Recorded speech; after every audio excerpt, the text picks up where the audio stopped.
What's up, everybody? My name is Patrick, this is Corporis, and if it's your first time watching, this is going to be a different video. Usually we do anatomy and physiology videos, sometimes some medical history videos, but we just reached 10,000 subscribers, and in order to celebrate the milestone, we're going to do a little Q&A video. Originally, I had a little something different planned. I was going to do like an anatomical cookie thing because it is the holidays, but here's how that turned out. Oh god, oh god, oh god, oh god, oh god. Oh no, oh no, oh that's nightmare fuel. Oh no. Instead, we're gonna do a little coffee and questions while being cozy. Something like that. First question comes from Seeking Science blog on Instagram. They ask, what's the most challenging thing about communicating science via YouTube? The hardest part about doing YouTube for me is figuring out what to include and where to stop. So because video has so many options available to you, you can just throw everything at it, like video, animations, talking head stuff, still images, audio clips, sound effects, whatever. Versus like Twitter or Instagram where you have a character limit in your caption, you can only do a certain number of photos. Yes, there's like totally room for creativity with that, but you have a limit. With video, you can just do anything you want. And I need to figure out where I can stop better. Somebody who does a very good example of, I think, like minimal additional stuff and just communicating their science is my friend Jordan. I'll link her channel up right here. She does a channel called Everyday AI. Artificial intelligence is obviously a very complex topic, and she's able to do things with like minimal graphics, minimal like additional stuff other than her explanation. I think she kills it. I want to be more like Jordan. Miriam on Instagram asks, how do you get yourself to edit and write for long hours almost every day? And how do you stay motivated? Okay, so for context, I'm a freelance writer and researcher for other YouTube channels within the education space. I talk about writing for SciShow all the time. My playlist for them is over 60 videos long right now, which is something I'm very proud of. My day usually looks like wake up early, get to work at latest by 8 a.m., finish by 8 p.m., but I'm putting like exercise and eating and everything in there too. So I break up the day like that. That used to not be the case because I used to have to also squeeze a full day teaching at an elementary, junior high in there. So I would wake up at 4 in the morning, work, go to school, grade, do everything there, get off of work, work on SciShow, and then go to bed late. Like that's not a healthy lifestyle to have, but I kind of knew that this step was coming just doing the freelancing thing. So the fact that I get to now like exercise, the fact that I get to sleep 8 hours a night, that's still all new to me. And like, that's what's so motivating. The fact that I get a healthy lifestyle now. I love researching. I love writing. Like the fact that I get to learn this stuff as a job is still fun and novel and new to me.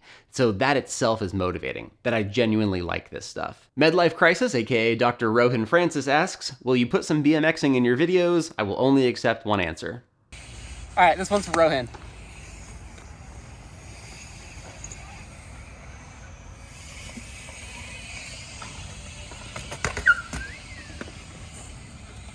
There you go, Rowan. I hope that works. A Main Benny on Instagram asks, can someone be a great scientist without an academic degree? I don't think that being a great scientist, like as a status symbol, is why you should go back to college or go to college in the first place, but ask what kind of questions you want to ask that would require you to go get a degree.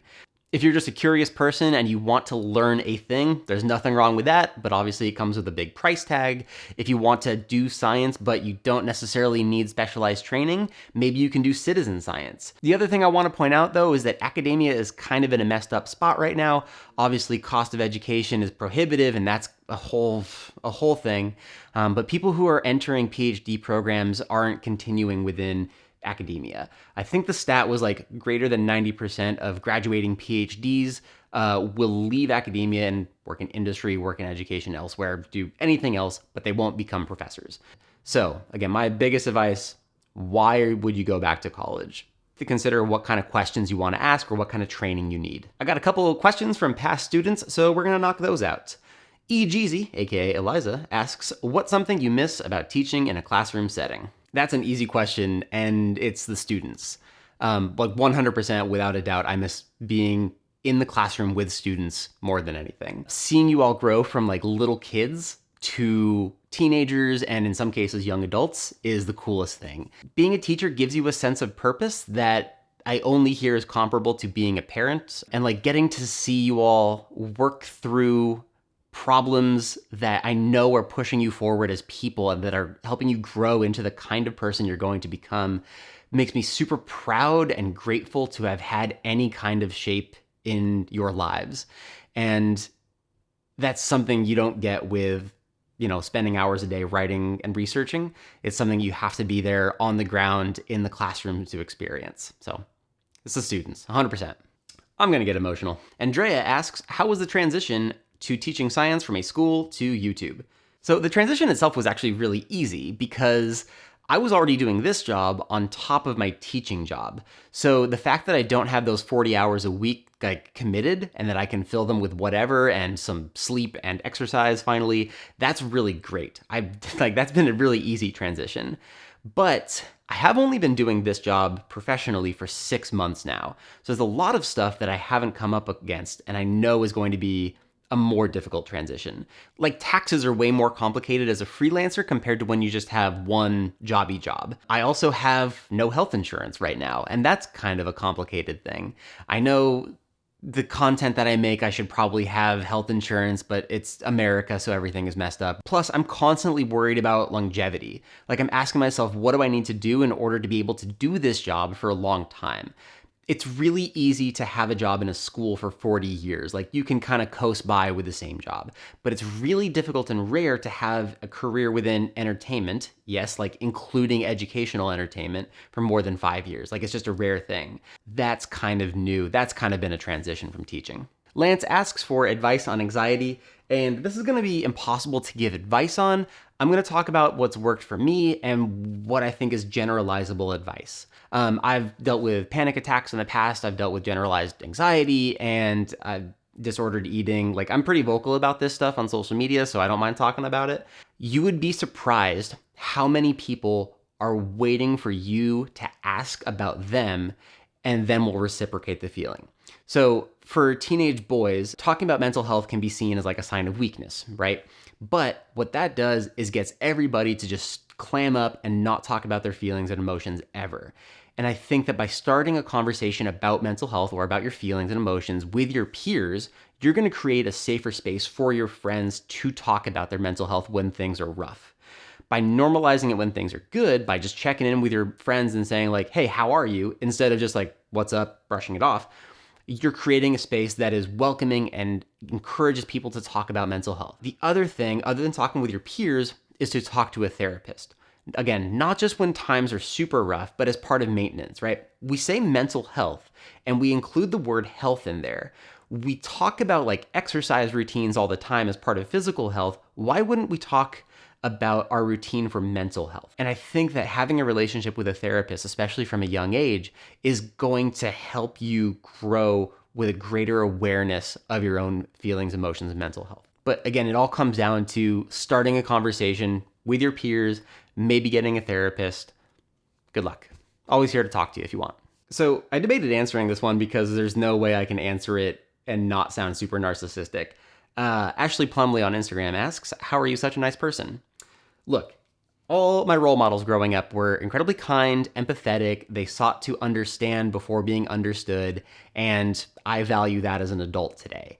And if I'm a role model to anyone and that's how I'm coming across and that's what you get from my actions or thoughts or whatever, fantastic. Gabul asks, I wonder what your video production process looks like. Where do you get the inspiration for topics and how do you go about your research? There's this thing that happens when you start making things on the internet, and that is everything that you come across in life becomes potential content. So it could be a book that you read, a movie that you watched, or a museum that you've gone to, or like interpersonal communication. Everything is like fair game for it could be content. So inspiration comes from everywhere. I have a video coming out in February that was the result of like a year-long question that had like subtle answers here and there that like the process of answering that question is going to become the video. It's a collab with another YouTuber. I won't tell you who or hint at anything it is. I'm very excited about it though. Otherwise, to go from like inspiration to an actual video, a topic has to meet these 4 criteria. I'll put my little checklist over here, but it starts with imagining the body complexly because that's the tagline for the channel, and then ending with, does it make my students proud? Feels like I have some kind of integrity if I keep to that checklist. Jivan Kumar on the community tab asks, what's in store for us in 2020? Loved your latest video on Grey's Anatomy. Thank you. Are you going to make another similar video on famous old books like Bailey and Love? So I have a few more books that I want to make videos about, but probably nothing within like modern anatomy books. Definitely not Bailey and Love's, definitely not Netter's. The reason that I did the Grey's Anatomy video was because as I researched it, it became clear that the Grey's Anatomy book was a product of the time. If it weren't for the Anatomy Act or the socioeconomic situation of the time, it wouldn't have happened. That's what made this an interesting story. As far as other books to do, I'll do Vesalius at some point. He is, after all, the namesake of the channel. And then I want to do some non-white authors and scholars. I really want to get into the Middle Eastern scholars. I really want to do a deep dive into Ibn Sina, but that's all going to be coming, next year probably. As far as 2020 plans, like all of my videos still meet this criteria. As long as they help people imagine the body complexly, like it's fair game. But it's probably going to be 2 videos a month, probably 1 anatomy and physiology explainer because that still brings people value, and then probably 1 medical history video a month because those are still really fun for me to do. But going down to 2 a month because on top of all the other freelance things I have, I added even more projects for the winter, and I'm going to be really busy with those. I will hopefully get to show you guys that in January and February. And I'm very excited about these things, and I can't talk about them yet, but I will post all about them on the community tab and on social media, so make sure you're following all that stuff. Final comment is from Alice, and it's just have fun, be good, which is how I would close out this video anyway. Y'all, thank you very much for 10,000 subscribers. Thank you for watching this video. Make sure to subscribe if you liked it, leave a thumbs up on the video, hit the bell so you get notified when I post new videos, and I'll see you next time.